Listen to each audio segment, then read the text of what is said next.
Cree que mi arrogancia me costaría mi carrera, pero nadie me advirtió que terminaría entregando el poder a la mujer a la que intenté destruir. Cuando los hombres de gris entraron a mi oficina, no venían por el fraude, sino por el plan maestro que ni siquiera yo entendía del todo. Mi nombre es Daniel, y hasta hace poco mi vida era la envidia de cualquier aspirante a servidor público, oficial de alto rango en una agencia federal, con decoraciones, un expediente impoluto y la promesa de un futuro brillante en la capital. Creía en el sistema, en la justicia que impartía desde mi escritorio, analizando datos y perfiles. El error que me costó todo no fue un desliz moral ni un desfalco, sino algo mucho más sutil y, paradójicamente, más destructivo en mi mundo: la arrogancia intelectual. Todo comenzó con el caso de la jueza Valencia. Era una mujer temida, conocida por su mano dura y sus fallos implacables en casos complejos de seguridad nacional. Yo estaba a cargo de la evaluación de seguridad rutinaria para todos los jueces federales de alto perfil. Era un trabajo tedioso, lleno de informes interminables, pero me permitía sentirme en el centro de todo. La jueza Valencia era mi último perfil del trimestre. Había algo en sus patrones de movimiento, en las anomalías estadísticas de sus encuentros privados y en las grabaciones de voz filtradas de sus llamadas personales, que por supuesto debían ser clasificadas, que me hizo detenerme. Era una obsesión fría, casi científica. Comencé a construir un retrato de ella, no basado en hechos probados, sino en mis propias inferencias sesgadas sobre su origen étnico y su supuesta mentalidad externa al núcleo duro de nuestro sistema. Me convencí de que su nacionalidad y ascendencia eran la clave de sus decisiones más controvertidas. Empecé a etiquetarla en mis informes internos, usando eufemismos burocráticos para disfrazar lo que realmente era un perfilado racial y cultural exhaustivo. Desviaciones en la predictibilidad social, influencia cultural externa persistente, eran algunas de las frases que empleaba.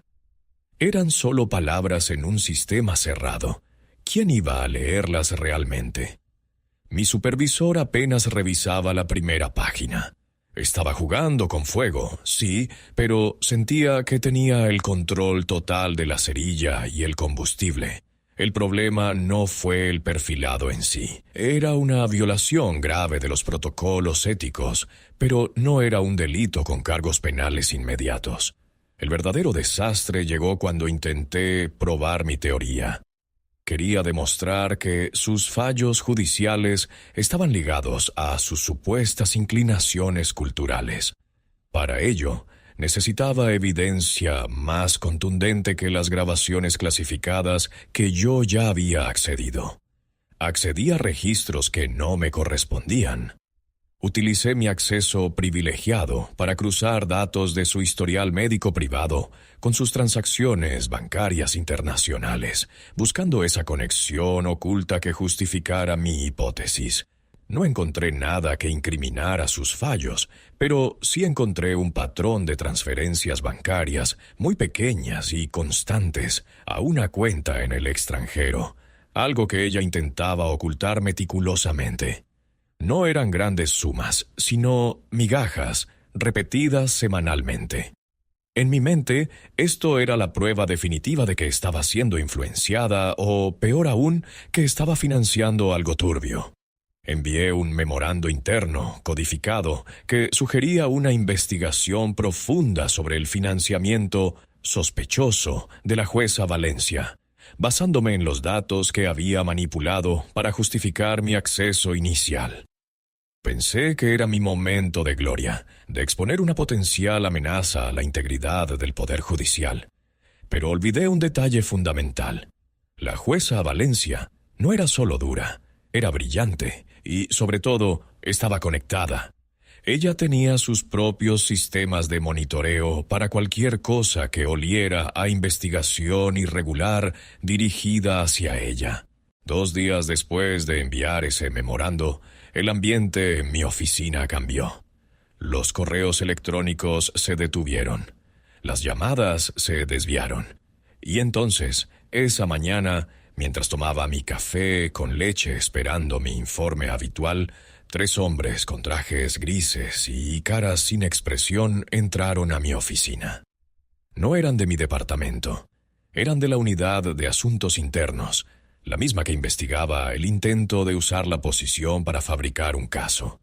El jefe, un hombre sin edad, me mostró una orden. No era una suspensión, era una orden de arresto federal. El cargo principal era grave, una acusación por intentar destruir la carrera de un funcionario público con información falsa y el acceso no autorizado a datos sensibles. Me leyeron mis derechos. Mientras me esposaban, mi mente corría a 1000 por hora. ¿Cómo lo habían sabido tan rápido?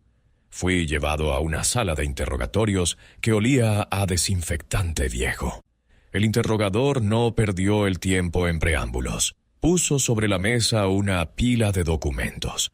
Eran copias exactas de mis propios informes, mis anotaciones personales y, lo peor de todo, la transcripción de una conversación que tuve con un colega hace 6 meses sobre mis teorías acerca de la jueza Valencia.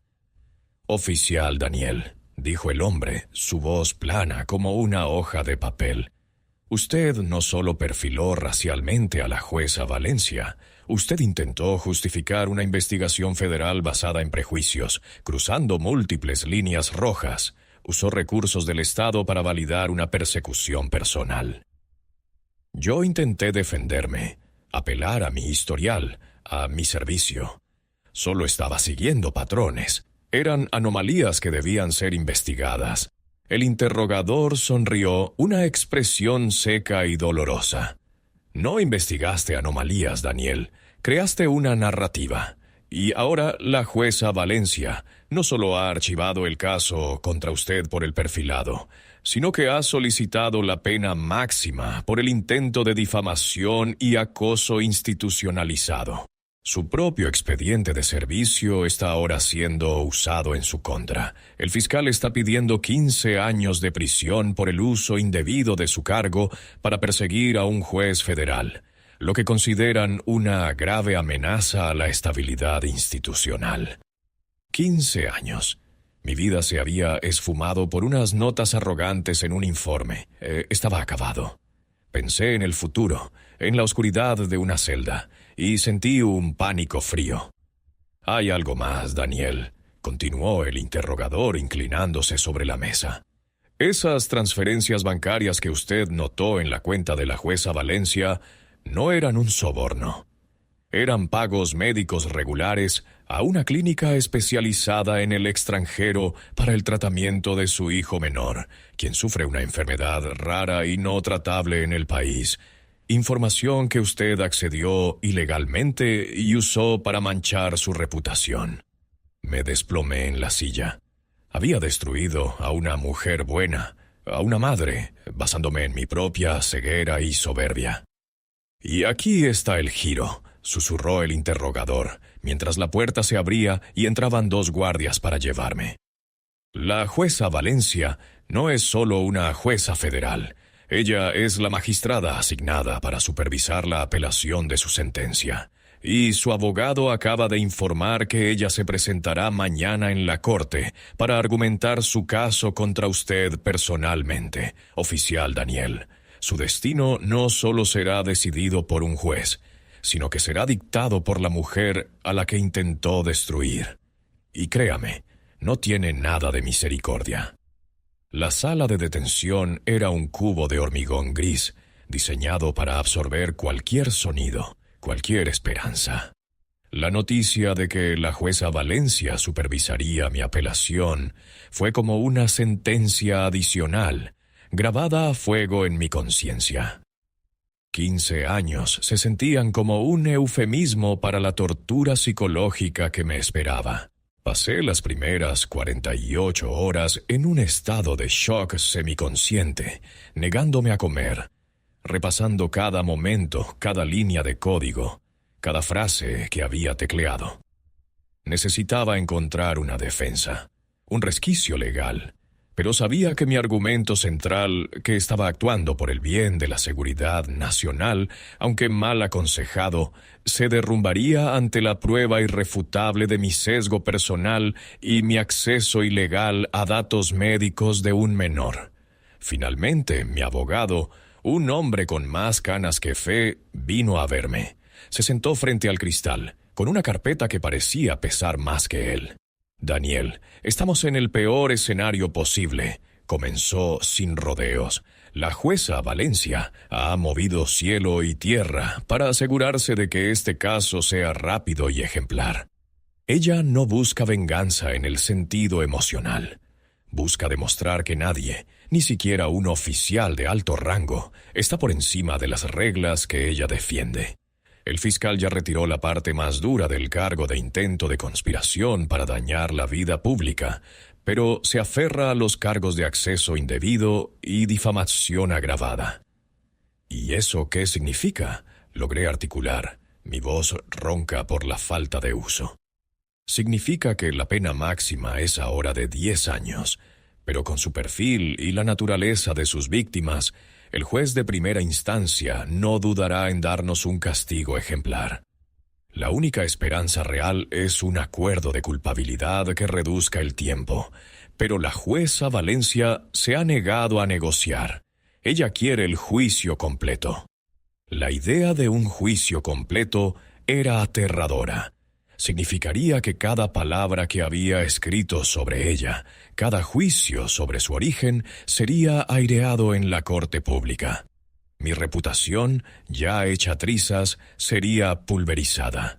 «¿Qué hay de mi colega, el que sabía de mis sospechas?», pregunté, aferrándome a la última esperanza de arrastrar a alguien conmigo. Mi abogado suspiró pasándose la mano por la frente.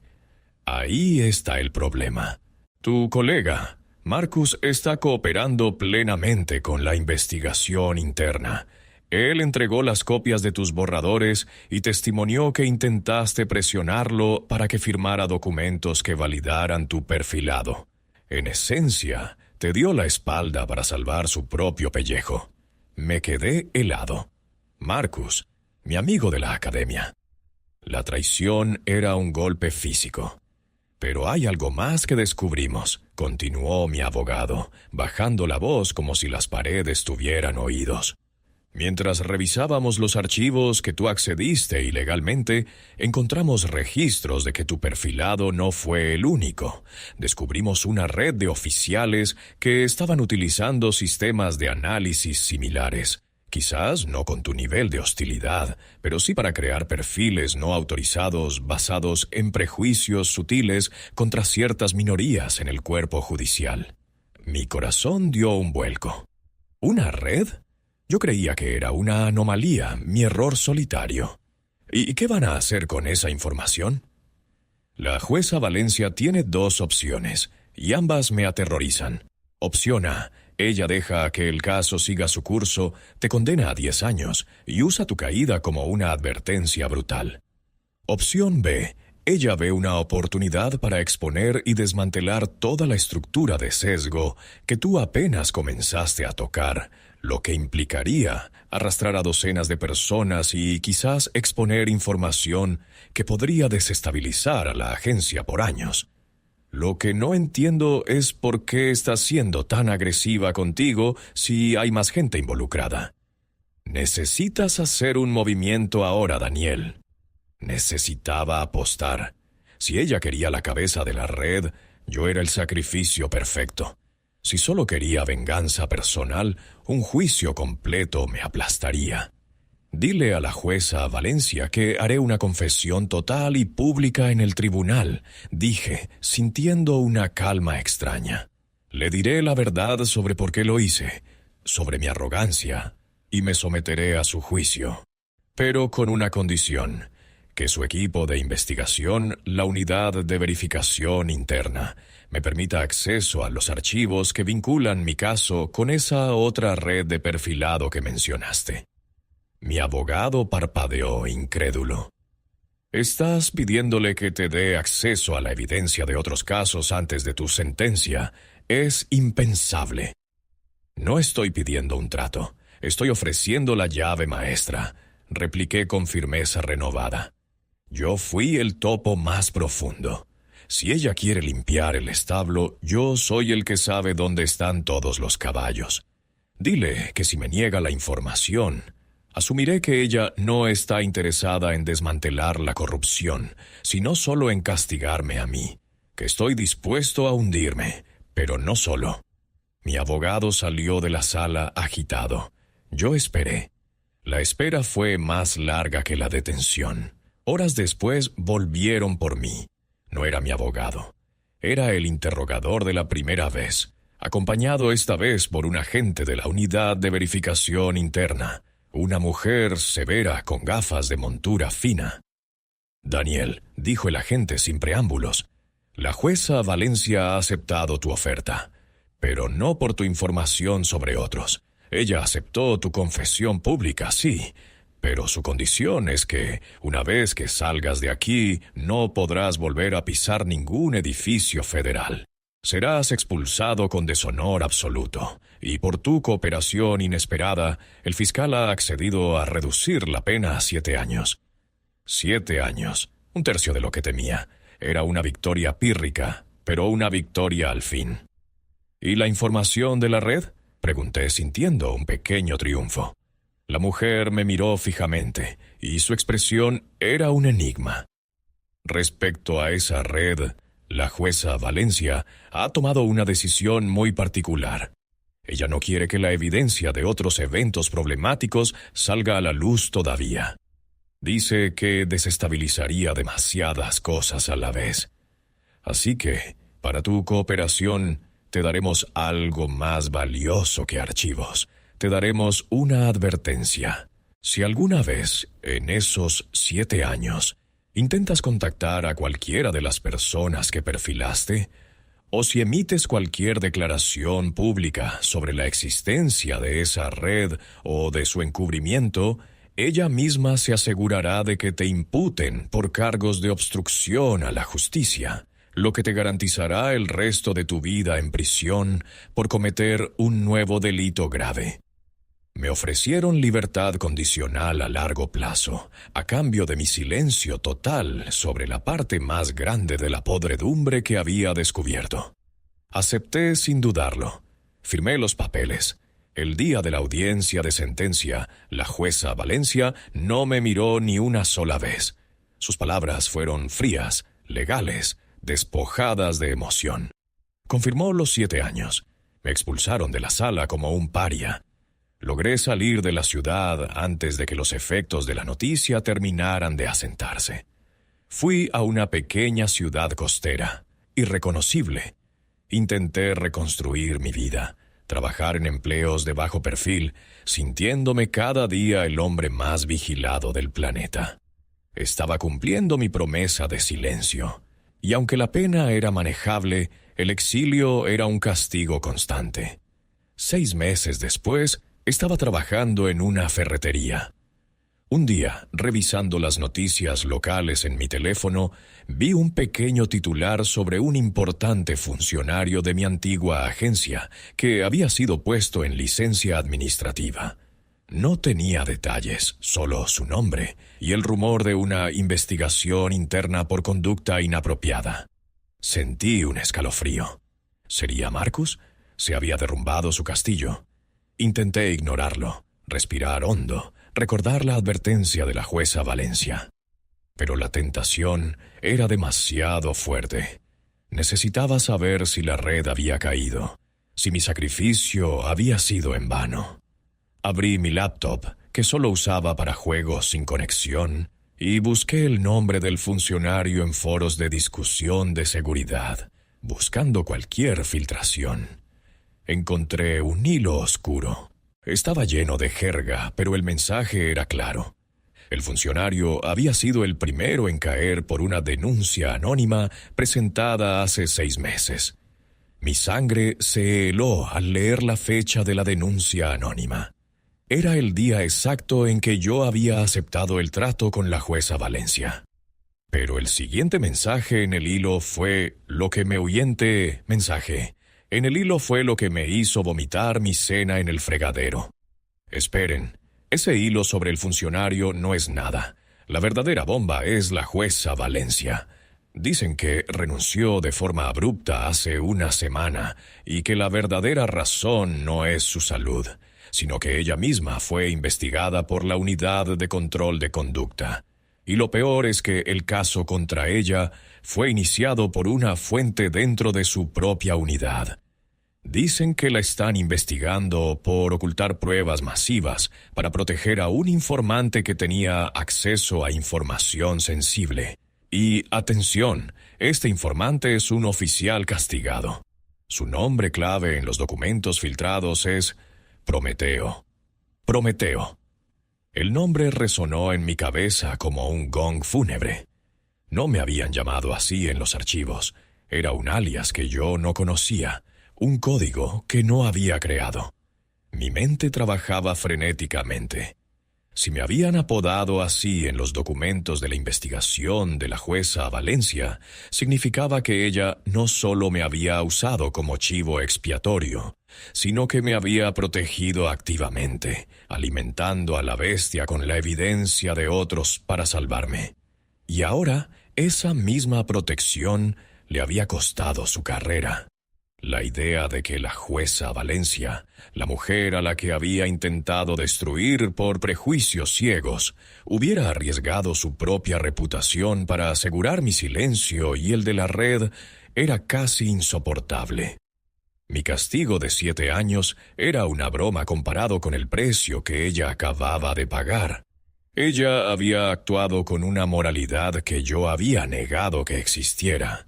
Pasé las siguientes semanas obsesionado, viviendo una doble vida, el empleado tranquilo de la ferretería de día y el Prometeo en la sombra, buceando en los rincones más oscuros de la web en busca de verdad. Necesitaba entender la magnitud de lo que había pasado. Finalmente logré acceder a un foro muy cerrado, un espacio donde los exfuncionarios de alto nivel discutían la caída de sus pares. Allí encontré la pieza que faltaba, un hilo cifrado que mencionaba el incidente Valencia.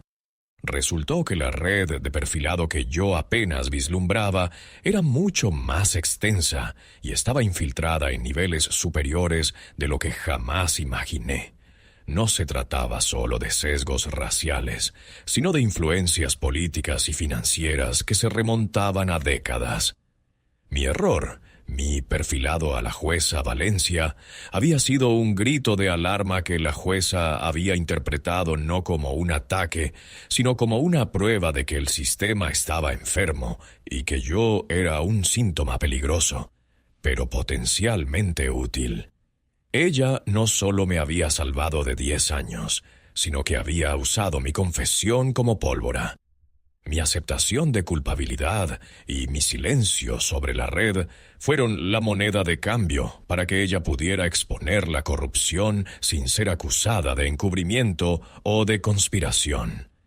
Ella permitió que la investigación interna, usando mi nombre clave como anzuelo, la rastreara a ella, permitiendo que el foco estuviera en su supuesta protección ilegal del informante, mientras su propia unidad, los pocos en los que confiaba, desmantelaba la verdadera amenaza por dentro. Ella había planeado su propia caída controlada para limpiar la casa. El artículo final que encontré era una breve nota legal sobre su dimisión. Estaba marcada como investigada y absuelta de cargos graves, pero su carrera oficial estaba terminada. Había sacrificado su posición por el bien mayor. En ese momento sentí que mi deuda era impagable. 7 años de restricción se sintieron como una promesa vacía si yo no hacía algo. No podía contactarla. Me destrozaría la libertad ganada con tanto esfuerzo. Pero no podía vivir en la ignorancia, ni permitir que ella creyera que su sacrificio había sido en vano. Tomé la decisión más arriesgada de mi vida. Utilizando el acceso limitado que todavía tenía a un viejo servidor de correo cifrado, escribí un mensaje. Era breve, sin firmas ni datos personales. Jueza Valencia, el fuego que encendiste ha consumido la maleza seca. El bosque tiene una oportunidad de crecer de nuevo. Su sacrificio no ha sido en vano. Gracias por su visión. Prometeo. Envié el mensaje. No esperé respuesta. Sabía que no habría ninguna. Era un punto final, una despedida. Regresé a la ferretería. Un mes después, leí en un periódico nacional que un grupo de exfuncionarios, incluyendo a Marcus, habían comenzado a formar una ONG dedicada a la vigilancia de la ética en el servicio público. Eran débiles, sí, pero estaban en la luz. Yo seguía siendo el ex oficial deshonrado, cumpliendo mis 7 años de purgatorio autoimpuesto. Pero ahora, cada día que pasaba sin cometer un error, cada día que ayudaba a un cliente a elegir la pintura correcta o la herramienta adecuada, era un pequeño acto de servicio, una penitencia silenciosa. Había perdido mi carrera, mi estatus y casi mi libertad, pero al final la arrogancia había sido reemplazada por una verdad incómoda. La verdadera integridad a menudo reside en aquellos a quienes elegimos ignorar o condenar. La jueza Valencia me había enseñado más sobre ser un servidor público en su caída que yo en toda mi trayectoria ascendente. Mi condena continuaba, pero por primera vez en años me sentía limpio. El silencio, esta vez, era un acto de respeto.